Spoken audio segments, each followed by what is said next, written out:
Cashier 20 रुपए ले कर दू काम कर दू।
हाय हाय हाय हाय अरे मेरी पिघला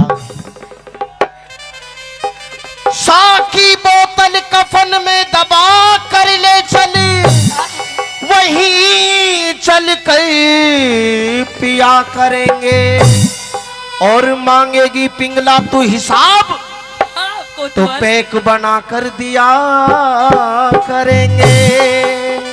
मेरी बात सुन पिंगला। पर तुम ये बताओ हाँ। कि आज तुम्हें आने में इतनी देर क्यों हो गई? कुछ काम जरूरी था इसलिए देरी हो गई। तुम्हें पता है कि तुम्हारे बिना मेरा मन नहीं लगता। तेरे बिना मेरा भी मन नहीं लगता। मेरी बात सुन कि क्या कहें? हाँ कुछ कह नहीं सकते। आय हाय कि कोतवाल क्या कहें, कुछ कह नहीं सकते और बिन आपके रह भी तो नहीं सकते। आय हाय मेरी बात सुन कि इश्क में हम तुम्हें क्या बताएं, किस कदर चोट खाए हुए हैं।